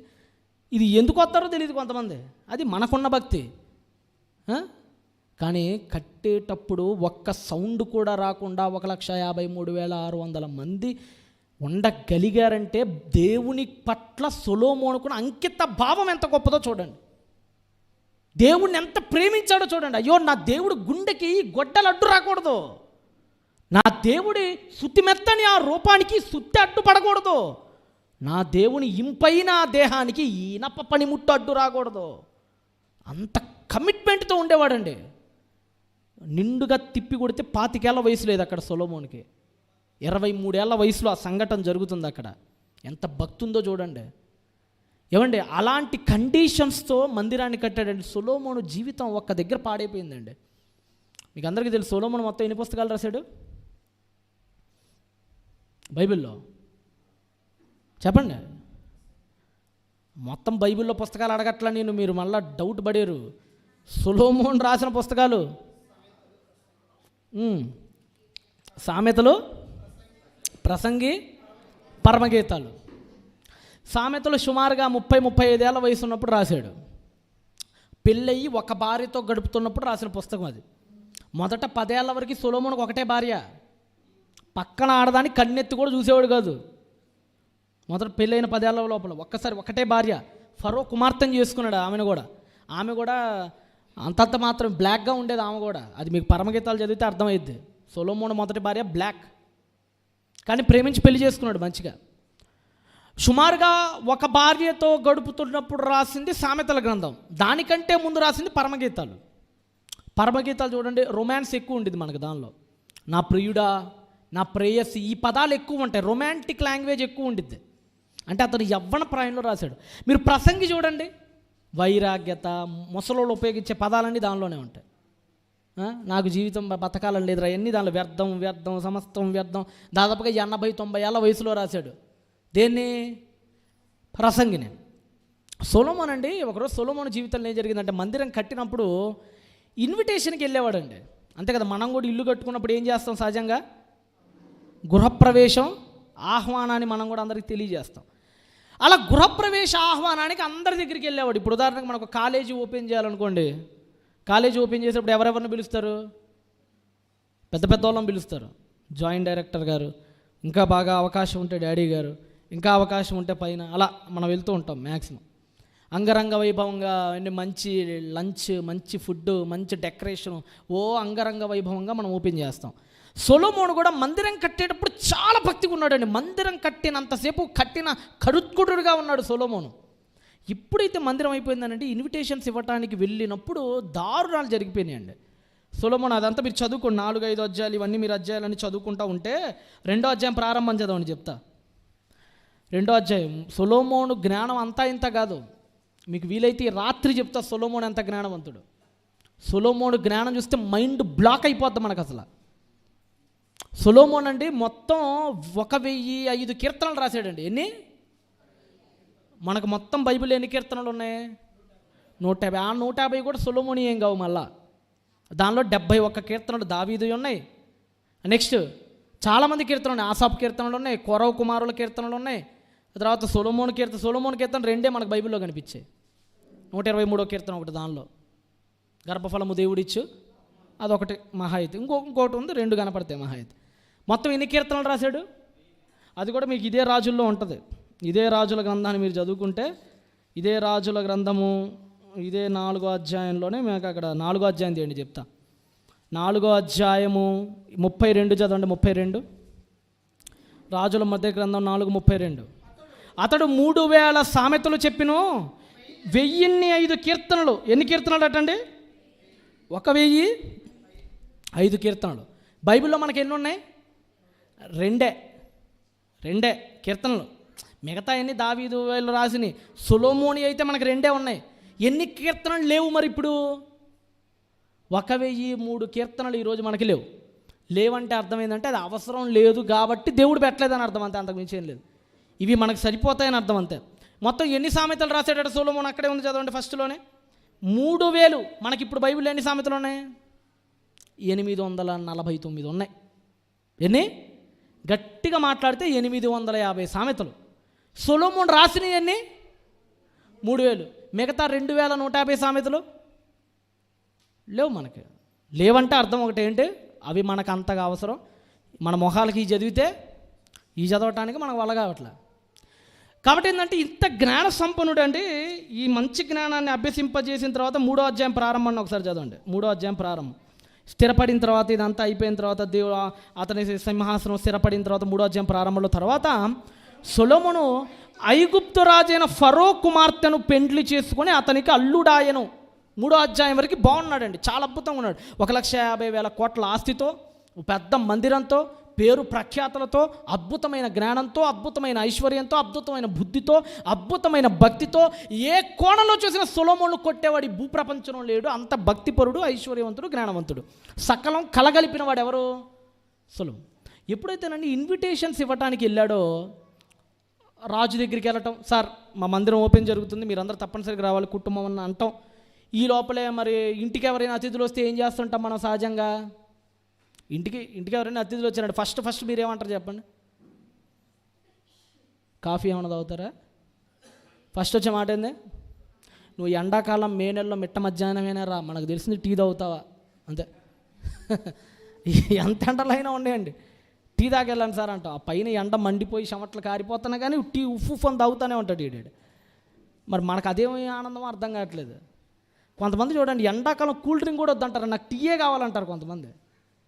అది ఏం అలవాటో నాకు అర్థం కాదు. పైన ఆ మంట, ఓ పక్క ఈ మంట, ఇన్ని మంటలు ఏమి ఎలా తట్టుకుంటుందో, నరకంలో కూడా తట్టుకునిద్దేమో మరి. ఎప్పుడైతే ఇన్విటేషన్స్ ఇవ్వడానికి వెళ్ళాడో, వెళ్ళిన తర్వాత అండి అలా ఆ రోజుల్లో ద్రాక్షారసం ఇచ్చేవాళ్ళు సహజంగా. ద్రాక్షారసం అసలు అలవాటు లేదు సొలొమోనుకి పాపం. అక్కడ అలవాటు చేసుకున్నాడు ద్రాక్షారసాన్ని. వాళ్ళు వెళ్ళటం, చిన్న ద్రాక్షారసం తాగెళ్ళండి సార్ అంటాం, వాళ్ళు ద్రాక్షారసం తీసుకురావటం. తీసుకొచ్చేవాడు మామూలుగా తీసుకొస్తాడా? మంచి అందమైన రాకుమార్తెను పంపిస్తాడు రాజుగారు. ఎప్పుడైతే అందమైన రాకుమార్తె నిగనిగలాడే వైన్ తీసుకొని వస్తుందో, ఆ వైన్కి పడిపోయేవాడు, అటు ఆమెకు పడిపోయేవాడు. అలాగ కనిపించిన ప్రతి స్త్రీని మోహించేశాడండి.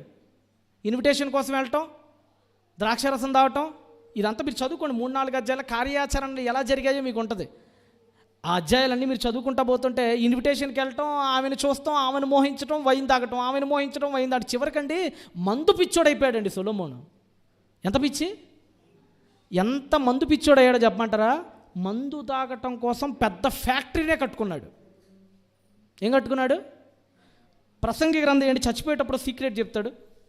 ప్రసంగి గ్రంథము మందు తాగటం కోసం ఒక పెద్ద ఫ్యాక్టరీనే మెయింటైన్ చేశాడు. భయం, పొద్దున్న లెగిస్తే మందు బాగా అలవాటైపోయింది, సరదాగా అలవాటైంది సొలొమోనుకు కూడా మందు. 2వ అధ్యాయం ప్రసంగి గ్రంథము 2వ అధ్యాయము 3వ వచనం చదవండి. 3 చచ్చిపోయేటప్పుడు రాశాడు ఈ మాటను: నా మనస్సు ఇంకను జ్ఞానము అనుసరించుచుండగా ఆకాశము కింద తాము బతుకు కాలమంతయు మనుషులు ఏమి చేసి మేలు అనుభవింతురో చూడవలనని తలచి. ఇక్కడి నుంచి జాగ్రత్త చదవండి. నా దేహమును ద్రాక్షారసము చేత సంతోషపరుచుకొందుననియు మతిహీనత యొక్క సంగతి అంతయు గ్రహింతుననియు నా మనస్సులో నేను అనుకున్నా. ఏమనుకున్నాడంటే, మందు భలే ఉంది అసలు, తాగుతుంటే మతిహీనత అంటే మత్తు వస్తుంది, ఇది ఇలానే తాగితే బాగుండిద్ది కదా అని సరదాగా అలవాటైన మందునట తాగాలని అనుకోనట ఏం చేశాడట?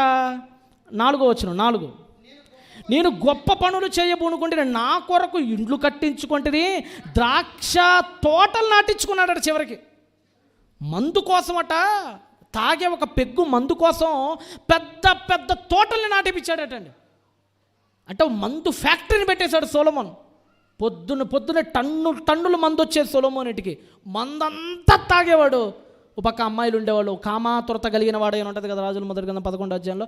కామాతురత కలిగిన వాడే వాళ్ళతో చేయకూడని పనులని చేసుకున్నాడు. సొలొమోను ఒకప్పుడు చాలా గొప్పవంతుడు, చాలా గొప్ప జ్ఞాని. ఒకప్పుడు మనకి సామెతల్లో చూడండి, సామెతలు ఏమనుంటుంది? ద్రాక్షారసము వెక్కిరింతల పాలు చేయని. రాసింది నువ్వే కదా, రాసింది ఈయనే.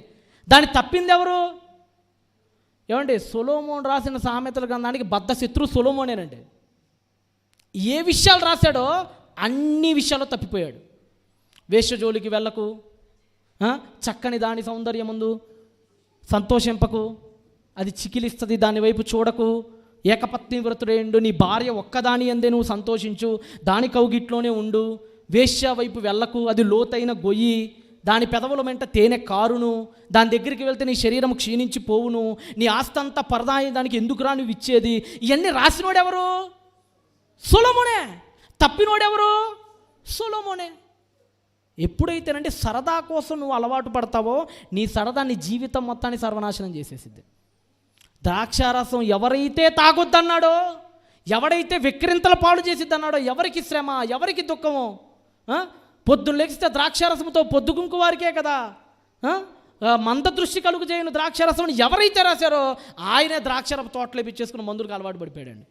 ఒకప్పుడు ఈ దేశంలో మనం ఎంత భక్తి కలిగిన వాడంటే, దినవృత్తాంతాలు 2వ గ్రంథాన్ని మంచి మాట ఉండదు చూడండి. దినవృత్తాంతముల 2వ గ్రంథము 2వ అధ్యాయం 5వ వచనం చూడండి. ఒకప్పుడు ఎంత భక్తి ఉందో చూడండి. అంటేనండి ప్రపంచంలోనండి అందరూ ప్రారంభంలో భక్తులే, అందరూ ప్రారంభంలో భక్తులే, కానీ తరువాతే జీవితాలు పాడైపోయినాయి. తర్వాతే దినవృత్తాంతాలు 2వ గ్రంథం 2వ అధ్యాయం 5వ వచనం చదవండి. నేను కట్టించే ఈ మందిరం గొప్పదిగా ఉంటుంది. చదవండి. మంచి స్టేట్మెంట్ ఇచ్చారు చూడండి. మా దేవుడు సకలమైన దేవతల కంటే మహనీయుడు. ఏమని చెప్పాడండి? మా దేవుడు ఎవరికంటే గొప్పోడు? ఈ ప్రపంచంలో విరసిల్లుతూ దేవుళ్ళగా పిలువబడుతున్న ఈ సకలమైన దేవతల కంటే నా దేవుడు గొప్పోడు. ఇంత స్టేట్మెంట్ ఇచ్చిన ఇదే సొలొమోను, ఇదే రాజుల మొదటి గ్రంథము 11వ అధ్యాయంలో ఏం చేశాడో ముగించుకుందాం.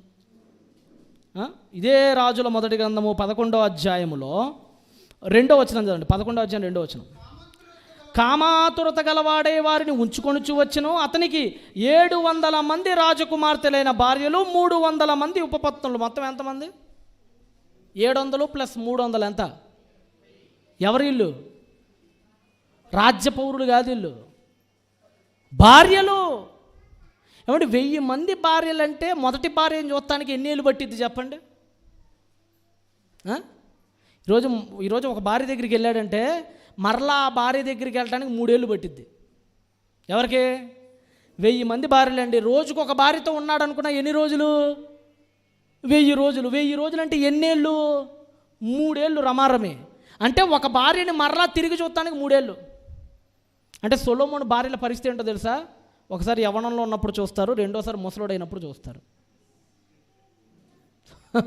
అన్నిటికంటే అర్థం కాని విషయం ఏంటంటేనండి, ఆ 1000 మంది పేర్లు ఎట్ట గుర్తుపెట్టుకున్నాడో నాకు ఇప్పటికి అర్థం కాదండి. భార్యల పేర్లు మీరందరూ టకటకా లేచి మీ పేర్లు చెప్పినా నాకు ఎవరి పేరు గుర్తుండదు మళ్ళీ రెండోసారి బలకటానికి. కొంతమంది చూడండి పేర్లే మనకు ఆ ఒక పేరే గుర్తుకు తన్నుకుంటూ ఉంటాం కొన్నిసార్లు. ఆడి పేరేంది అంటూ ఉంటాడు వీడు. 1000 మంది పేర్లు ఎట్లా గుర్తుపెట్టుకున్నాడో ఆ భార్యల్ని అర్థం కాదు. తాను రాసిన దానికి తనే వ్యతిరేక అయిపోయాడు. ఇంకా ఏం చేశాడట కింద 11వ అధ్యాయము 7 చదవండి. 7 సొలొమోను కెమోషు అని మొయాబీయుల హేయమైన దేవతకు, మొలెకు అని అమ్మోనీయుల హేయమైన దేవతకు యెరూషలేము ఎదురున్న కొండ మీద బలిపీఠములు కట్టించి తమ దేవతలకు ధూపం వేశాడట. ఒకప్పుడు ఇదే సొలొమోను సకల దేవతల కంటే నా దేవుడు గొప్పోడు అన్నాడు. ఇప్పుడు అదే సొలొమోను దేవుణ్ణి విడిచిపెట్టి ఆ సకల దేవతల వెంట పడిపోయాడు. ఒకప్పుడు ఇదే సొలొమోను వేశ్య దగ్గరికి వెళ్ళొద్దు అన్నాడు. ఇప్పుడు అదే సొలొమోను కామాతురత కలిగిన వాడే వెళ్ళిపోయాడు. సామెతల గ్రంథాన్ని మొదటి నుంచి చివరి దాకా చించి పడేసింది కూడా సొలొమోనే చివరికి. అంటే ఒకసారి ఆలోచించండి, సరదా ఎంత దూరం తీసుకెళ్ళిద్దో. ఒక చూపు మీరు కంట్రోల్ ముందుగానే చేసుకోండి. ఒకసారి ఏదైనా ఒక పనికి మాలిన దాన్ని మీకు సరదాగా ఎవడైనా అలవాటు చేస్తే దాన్ని అక్కడే కోసేసేయండి. అంతకు మించి తీసుకెళ్ళిపోమాకండి. సొలొమోను సరదాగా చేసింది నెత్తి మీద కూర్చొని సొలొమోనే పాతాళానికి దొక్కేసింది చివరికి. మనలో కూడా చాలామంది అంతేనండి, సరదాగా తాగుతుంటారు మందు అప్పుడప్పుడు. ఒకసారి వెళ్ళాను నేను, ఆ మందు పాపం వాళ్ళ భార్యలు వాళ్ళందరూ ఏం చేశారంటే పాపం వాళ్ళ పసుపు కుంకాలు కూడా తాకట్టు పెట్టి మీటింగ్ పెట్టించారు సభల కోసం. కొంతమంది మారారు దేవుని దయ వల్ల. తర్వాతసారి మీటింగ్కి వెళ్తే మళ్ళీ తాగొచ్చాడండి వాడు. ఏంట్రా మొన్ననే కదా మానేశానన్నావు, ఎందుకు మళ్ళీ తాగుతున్నావు అంటే అంటాడు, అన్నా ఏం లేదన్నా మానేశాను కానీ మా ఫ్రెండ్ పార్టీకి వెళ్ళానన్నా, బలవంతం చేసేసారన్న ఫ్రెండ్స్ అందరు కూర్చొని, తాగక తప్పలేదన్నా తాగేశానన్నా అన్నాడు. ఏం చేశారట? బలవంతం చేస్తే తాగేస్తావా? బలవంతం చేసి 2 కాళ్ళు కట్టేసి బావిలో పడేస్తారు, పడతావా? అప్పుడు పడ్డట్టు ఇటు. బలవంతం చేసి రైలు పట్టాల మీద పడుకోబెడతారా, పడుకుంటావు మరి. అప్పుడు బలవంతం చెల్లదట, తాగే దగ్గర మాత్రం బలవంతం చెల్లిద్దట. ఏమంటారండి దీన్ని? వంక. తాగటానికి ఒక వంక దొరికింది అంతే. ఎవడండి బలవంతం చేస్తే బలవంతం చేసేస్తారండి. బలవంతం చేస్తే పడిపోతావా? బలవంతం చేసి చచ్చిపోరా, పురుగుల మందు పెడతారు, బలవంతంగా తాగే నోట్లో కొడతారు, తాగుతావా? అక్కడ నువ్వు తిరస్కరిస్తావు కదా, ఇక్కడ ఎందుకు తిరస్కరించలేకపోతున్నావు నువ్వు? ఈ విధంగానండి ప్రారంభంలో ప్రతి ప్రవక్త భక్తిపరుడు అబ్రహాంతో సహా ఒకానొక మూమెంట్లో అబ్రహాం కూడా దేవుడి మాట కాదనేసాడు. అబ్రహాం కూడా ఒకప్పుడు ఏ అబ్రహాం అయితే నువ్వు లేచి బయలుదేరని లేక మహర్షక అన్నాడో అబ్రహాంతో దేవుడు, అప్పుడు బయలుదేరిన అదే అబ్రహాము కరువు రాగానే దేవుడు వెళ్ళు అని చెప్పకుండా ఐగుప్తుకి వెళ్ళిపోయి పాపం చేసేసాడు. ప్రవక్తల గ్రాఫ్ ఎలా ఉంటుంది అంటే ఏంటంటే ఇలా పైకి లేచిద్ది, ఏ ప్రవక్త గ్రాఫ్ అయినా మళ్ళా అధపాతాలానికి తొక్కేస్తుంది. అబ్రహాం అయినా, ఇస్సాక్ అయినా, యాకోబ్ అయినా, ప్రవక్తలైనా, యెషయా అయినా, ఇర్మియా అయినా, దావీదైనా, సొలొమోన్ అయినా, హగ్గయి అయినా, జకర్యా అయినా, మలాకి అయినా, ఓబద్యా అయినా, యోనా అయినా, నహూమ్ అయినా, ఎవడైనా సరే బైబిల్లో ఒక దశలో భక్తిగా ఉన్నారు, తర్వాత భక్తి తప్పేశారు. యేసుప్రభు అలా కాదండి. యేసుప్రభు గ్రాఫ్ ఎలా ఉండిద్దంటే 3వ అధ్యాయాన్ని చదవండి. గ్రాఫ్ పెరిగి ఆకాశం కూడా పట్టలేనంత గ్రాఫ్కి వెళ్ళిపోయింది యేసుప్రభు భక్తి. ఏ తోటలో అయితే శోధనలో పడిపోయారో ఆదామవ్వలు, ఇప్పుడు అదే తోటలో వచ్చాడు యేసుప్రభు. కాకపోతే తోట పేరు మారిందంటే ఇది గెస్సమనే తోట, అది ఏదేను తోట, అంతే తేడా. ఏదేను తోటలో సాతాను శోధనకి పడిపోయారు వాళ్ళిద్దరు, ఒకళ్ళకొకరు తోడుగా కూడా ఉన్నారు అప్పుడు వాళ్ళు.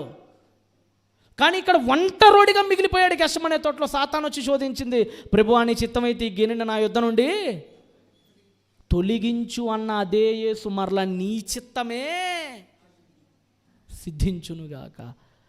చూడండి, ఒక్కడిగా ఉండి పోరాటం చేశాడండి. పాపం ఎవరు తోడుకోలేరండి ఆయన పక్కన. అపోస్తలుడైన పౌలుకైనా తోడున్నాడు శీల బాధల్లో కష్టాల్లో, కానీ యేసుకి ఎవ్వరూ తోడు లేడు. ఏకాకైపోయాడు, ఒంటరోడైపోయాడు. చివరికి సిలువ యాగమప్పుడు శిష్యులు కూడా ఏమైపోయారు ఆయన విడిచిపెట్టి? ప్రాణాతి ప్రాణంగా ప్రేమించిన పేతురు కూడా ఏమన్నాడంటే, ఆయన ఎవరో I don't know about him, అతని గురించి నాకేమీ. ఎలా ఉండిద్దండి? మిమ్మల్ని బాగా నమ్మినోడు, మిమ్మల్ని బాగా ప్రేమించిన నీ భార్య, నీ భర్తే రౌడీ వస్తే ఆమె ఎవరో నాకు తెలియదు అన్నారు అనుకోండి, ఎలా ఉంటుంది? అందరు హ్యాండ్ ఇచ్చేశారండి. ఎప్పుడు రొమ్ము నారుకునే యోహాను రొమ్ముకి ఆవలంత దూరంలో పరిగెత్తి వెళ్ళిపోయాడండి. నమ్ముకున్నోడు మోసం చేసేసాడండి. అన్ని దారుణాలు చేసినా కానండి ఎక్కడా పడిపోకుండా చివరి వరకు, చివరి రక్తపు బొట్టు వరకు యేసు ఏం చేశాడు? పోరాడాడు. దాని తలను చిత్తకొట్టడానికి. ఒక 2 సందర్భాలు చూసి ముగించుకుందామండి. ఒక 2 సందర్భాలు చూద్దాం. యోహాను సువార్త ఏంటి, బాగా తెలిసిన సందర్భాలే, కానీ ఆయన చాతురత ఎంత గొప్పదో ఒక ఉదాహరణ. యోహాను సువార్త 4వ అధ్యాయంలో సమరయులు, ఒకప్పుడు దేవుని పిల్లలు వీళ్ళు, తిగ్లత్-పిలెసర్ కాలంలో చాలా అద్భుతంగా బతికారు వీళ్ళు. సాతాను ఎంట్రై వ్యభిచార మూకలుగా చేసేసింది వీళ్ళని. ఎప్పుడైతే చేసేసిందో 4వ అధ్యాయం చదువు, 4వ అధ్యాయము 15. ఆ స్త్రీ సమరయ అండి. అసలు ఈ పట్టణంలో యూదుడు ఏం చేస్తాడంటే, యూదుడు అడుగు కూడా పెట్టాడు. ఎలా ఉంటుంది అంటేనండి యూదుడి పరిస్థితి, ఈ యూదయ నుంచి గలిలియా వెళ్ళాలంటే ఉదాహరణకు 1 గంట పట్టిద్ది అనుకోండి సమరయ నుంచి వెళ్తే. అయినా కానీ వాడు షార్ట్ కట్ సమరయ, దాన్ని ఉపయోగించుకోరు వీళ్ళు. 3 గంటలు పడితే పట్టిందని సమరయకి అవతల నుంచి పోతారంటే ఎంత అంటరాని దానిగా చూసేవాళ్ళో చూడండి సమరయని. మొట్టమొదటిసారి అలాంటి సమరయలో ఒక పరిశుద్ధుడు తన పాదాలు మోపాడు అక్కడ. ఏం చేశాడు చూడండి. అప్పుడు అయ్యా నేను దప్పి కొనుక్కున్నట్లు యాకోబు గురించి మాట్లాడుతున్నాడు అక్కడ. యాకోబు గురించి మాట్లాడుతూ 16వ వచనంలో ఏమంటున్నాడంటే, యేసు అమ్మా నీ వెళ్ళి నీ పెనిమిటిని పిలుచుకొని ఇక్కడికి రమ్మని ఆమెతో చెప్పిను. ఆ స్త్రీ నాకు పెనిమిటి లేడు. ఆమెతో అన్నాడు, అమ్మా నీ భర్త ఉంటాడు కదా, నీ భర్త నీళ్ళు ఇస్తా, నీకు నీళ్ళు ఇస్తా, నేను నీళ్ళు ఇస్తా, నీ భర్తని ఒకసారి నా దగ్గరికి పిలుచుకురా అన్నాడు. అప్పుడు ఆమె ఏమనింది, అయ్యా నాకు పెనిమిటి లేడయ్యా. నిజమే చెప్పింది, పెనిమిటి లేడులే కానీ పెనిమిట్లు ఉన్నారు అంతే తేడా. భర్త లేడు కానీ భర్తలు అయితే చాలామంది ఉన్నారు ఈమెకి. ఆదివారం నుంచి శనివారం దాకా ఫుల్ బిజీ ఏమో. ఆదివారం ఒక భర్త, సోమవారం ఒక భర్త, మంగళవారం ఒక భర్త, అంత పతివ్రతరాలు అనమాట ఏమో. ఎంతమంది భర్తలు అంటే ఈమెకు చదవండి 5 చదవండి. అదే ఆ వచన భాగాన్ని కంటిన్యూ చేయండి. యేసు నీ వెళ్ళి ఇదంతా సరే కానీ 18 నీకు 5 పెనిమిట్లు ఉండిరి, ఇప్పుడు ఉన్నవాడు నీ పెనిమిటి కాడు. అంటే ఇప్పుడు ఆల్రెడీ ఒకడు ఉన్నాడు, అతను కాకుండా ఇంకొక 5. అంటే ఎంతమంది? 6 ఏమంటారు మరి? 6 పిరమిట్లు అండి ఆమెకి. సోమవారం నుంచి శనివారం దాకా, ఆదివారం రెస్ట్, ఆదివారం చర్చికి వెళ్ళి వచ్చిద్దేమో. అంతే కదా, ఆదివారం దేవుణ్ణి ఆరాధిస్తారు వీళ్ళు గిరిజన కొండ మీద పైన. పనికి మాలిన పనులన్నీ చేసి ఆదివారం ఏం ఎరగనట్టు వస్తారు. మనలో కూడా చాలామంది, మనలో కూడా చూడండి, ఇక్కడేమో నాకు తెలియదులే కానీ చాలా ప్రాంతాల్లోనండి అసలు పొట్ట విప్పి చూస్తే గబ్బండి ఒక్కొక్కటి జీవితం, చాలా చండాలం. మనలోనే చాలా ప్రాంతాలకు వెళ్ళారండి, ఒక్కొక్క ఆయనకి 2 భార్యలు. మళ్ళీ కన్వీనర్లు అంటో వీళ్ళు మనలో మళ్ళీ చాలామంది, పేర్లు చెప్పడానికి సిగ్గుచేటు నాకు. వాళ్ళ జీవితాలు తెలిస్తే చాలా రోత, చాలా నీచంగా అనిపించింది. ఈరోజు బయట పరిస్థితులు ఎలా ఉన్నాయి చూడండి. అసలు సోమవారం నుంచి వీడు చేసే ప్రతి దరిద్రమైన పడినంతా కూడా ఏమి ఎరగనట్టుగా ఒక తెల్ల చొక్కాతో కప్పేస్తాడండి. ఆ పాపాన్ని తెల్ల చొక్కాతో కప్పేసి మొత్తం బటన్స్ పెట్టేసి ఏది కనపడకుండా కాపాన్ని లోపల దాచిపెట్టేసుకొని ఏమి ఎరగని శ్వేతవర్ణపు వస్త్రాలు ధరించుకొని వస్తారు. ఏమో కూడా అలాంటి టైపే.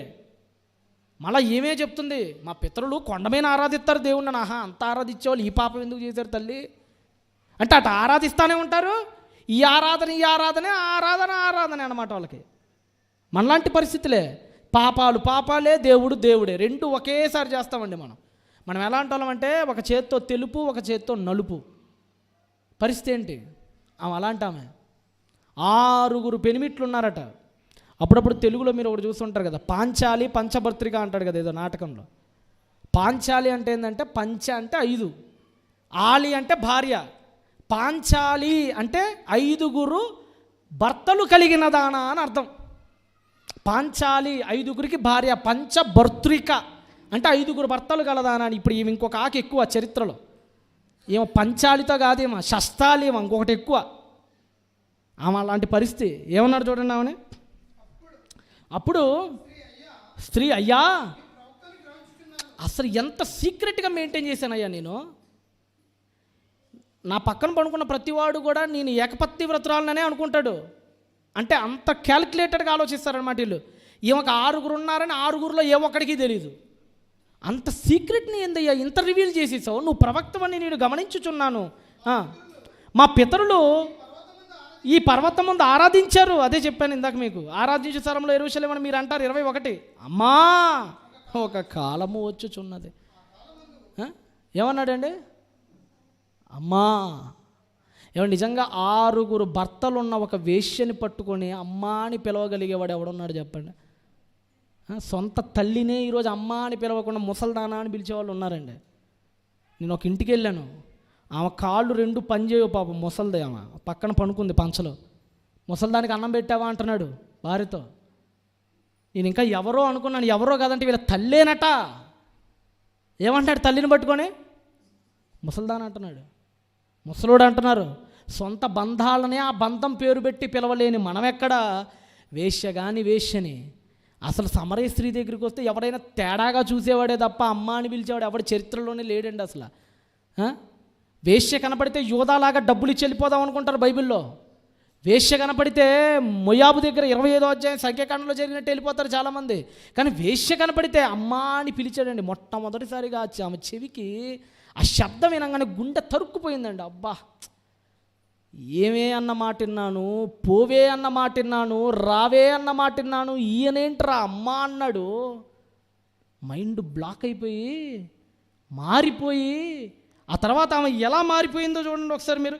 అదే అధ్యాయము 39వ వచనం చూడండి. 39 నేను చేసినవని నాతో చెప్పినని సాక్ష్యం ఇచ్చిన స్త్రీ యొక్క మాటను బట్టి ఆ ఊరిలోని సమరులు అనేకులు మారిపోయారట ఆమె మాటకి. వాడు వ్యభిచారంలో పడేయటం, ఈయన వ్యభిచారం నుంచి బయటికి తీసుకురావటం.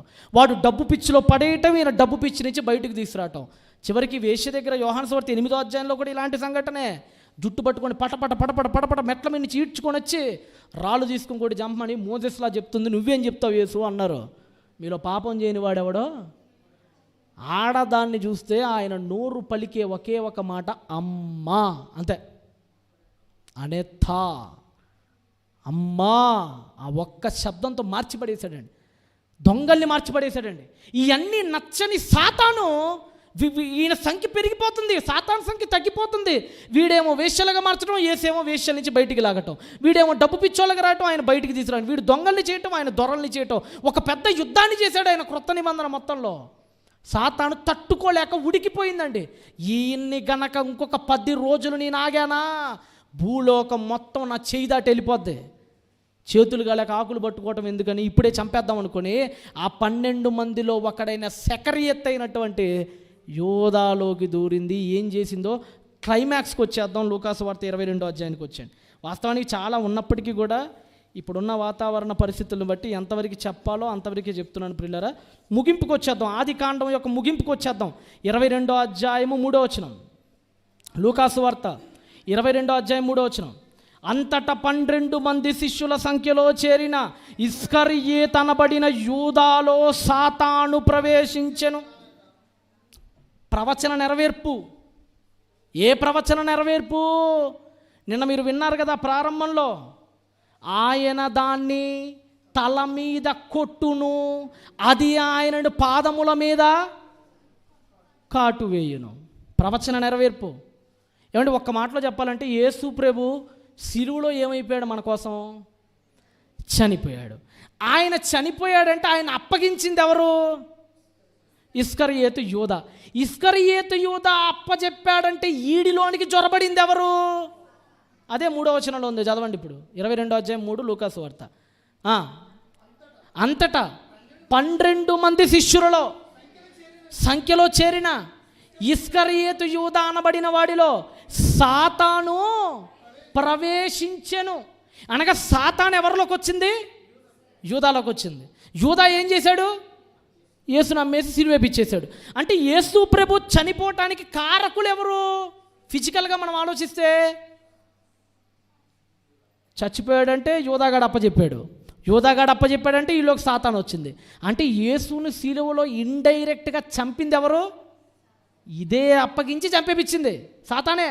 అదే అన్నాడు, అది ఆయన మడిమె మీద కాటేస్తాడు. ఆ యుద్ధంలో ఆయన చంపేస్తాడు. చచ్చిపోయాడు ఆయన.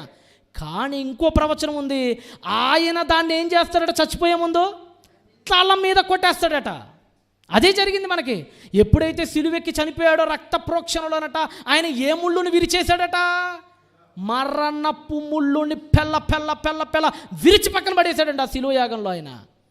అంటే దాని బలం మరణం. మీకు నిన్ననే చూపించాను హెబ్రీ 2:14.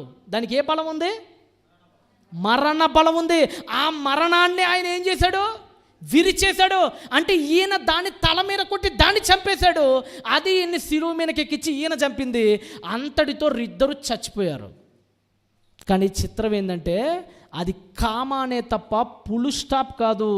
3వ దినమున రోమా నిశ్శబ్ద సమాధి గోడల శబ్దాన్ని బద్దలు చేసుకుంటూ ఆది శబ్దుడై పైకి లేచాడు లోకరక్షకుడైన క్రీస్తు.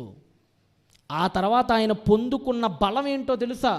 దానికి మరణ బలం ఉంది. ఈయనకి ఏ బలం ఉందో ఫిలిప్పీ పత్రికలో చూడండి. సిలువలో ఈయనకి ఏ బలం వచ్చిందో, సిలువలో ఈయన ఏ బలాన్ని సంపాదించాడో ఫిలిప్పీలకి అపోస్తులుడైన పౌలు పత్రికను రాస్తూ ఒక మంచి మాట చెప్తాడండి. మీరు ఎక్కడ చదివితే బాగుంటుందంటే ఫిలిప్పీ 3:10 చదవండి. దానికి ఏ బలం ఉందని చదివారు మీరు? మరణ బలం. ఈ ప్రపంచంలో అన్నిటికంటే భయంకరమైంది మరణం. మరణాన్ని మించినది ఒకటే. ఏంటది?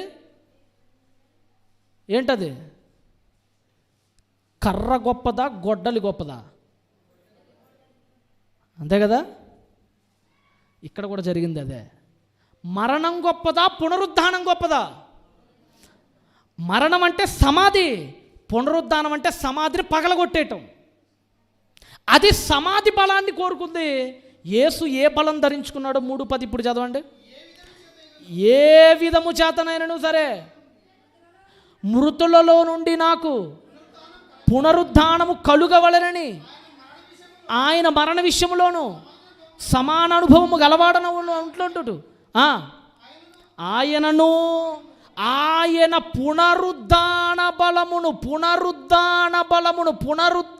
బలమును ఆయనకి ఏ బలం ఉందట? ఆడికే బలం ఉందట. మరణ బలం గొప్పదా, పునరుద్ధాన బలం గొప్పదా? ఆ పునరుద్ధాన బలం కావాలంటే ఈయన ముందు పునరుద్ధానుడు అవ్వాలి. పునరుద్ధానుడు అవ్వాలంటే చావాలి. పునరుద్ధానం అంటే అర్థం ఏంటంటే పునర్ అంటే అర్థం ఏంటి? పునర్ అనగా మరలా అని అర్థం.